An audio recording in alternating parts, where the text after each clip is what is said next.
بسم الله الرحمن الرحيم الحمد لله رب العالمين وبه نستعين اما بعد عن ابي هريره رضي الله عنه قال قال رسول الله صلى الله عليه وسلم الرجل على دين خليله فلينظر احدكم من يخالل۔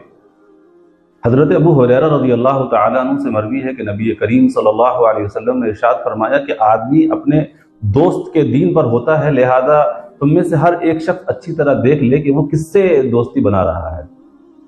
عزیز دوستو، ہم سب جانتے ہیں کہ اللہ کے رسول صلی اللہ علیہ وسلم کی صحبت کا ہی اثر تھا کہ حضرات صحابہ کرام رضوان اللہ علیہم اجمعین کیا تھے اور آپ کی صحبت کے بعد کیا ہو گئے۔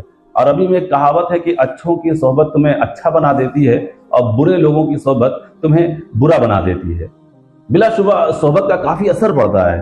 آدمی کی جیسی صحبت ہوتی ہے اس کا مزاج بھی دھیمے دھیمے ویسا ہی بنتا چلا جاتا ہے، اور پھر ویسے ہی مزاج کے لوگوں سے وہ مانوس ہوتا ہے۔ ایک سمجھدار انسان آپ کے دوستوں اور ملنے جلنے والوں کو دیکھ کر بڑی آسانی سے اس بات کا اندازہ لگا سکتا ہے کہ اصل میں آپ کیسے ہیں۔ آپ کے ملنے جلنے والے آپ کی پرسنالٹی کا پتہ دیتے ہیں۔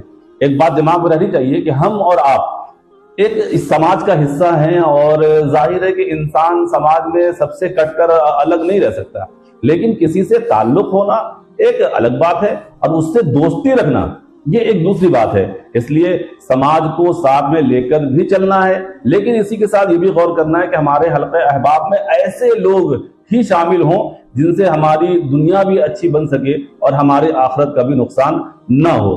اس لیے دوستوں، ہمیں اور آپ کو یہ طے کرنا ہے کہ یہ جو ناچنے گانے والے، کھیل کود کرنے والے اور جوئے اور نشے کے عادی نکمے لوگوں کے ساتھ اپنا وقت برباد کرنا ہے، یا ایسے لوگوں کے ساتھ دوستی رکھنی ہے جن کا مشغلہ تعلیم و تعلم ہو، جن میں کچھ نیا سیکھنے کا جنون ہو، جو ڈھابوں، ہوٹلوں اور ہلڑ بازیوں میں اپنا وقت برباد کرنے کے بجائے لائبریری ہے، کلاسز ہے، کتابیں ہیں، نئے ہنر سیکھنے ہیں۔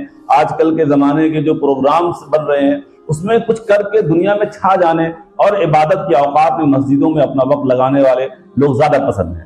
یہ دماغ میں بات رہنی چاہیے کہ جو نکمے اور ناکارہ لوگ ہوتے ہیں ان سے دوستی کرنے میں اور ان کے ساتھ وقت گزارنے میں انسان کامیاب تو نہیں ہو سکتا ہے۔ اسی طرح جو بے دین ہوتے ہیں، غفلت والے ہوتے ہیں، وہ ان کے ساتھ رہ کر کے آپ یہ سوچیں کہ آپ دیندار باقی رہ جائیں گے، تو ایسا تھوڑا ممکن نہیں ہے۔ ایسے لوگوں کی صحبت چھوڑنی پڑے گی۔ اللہ تعالی ہم سب کو اچھی صحبت اختیار کرنے والا اور خود بھی اچھا بننے والا بنائے۔ السلام علیکم ورحمۃ اللہ وبرکاتہ۔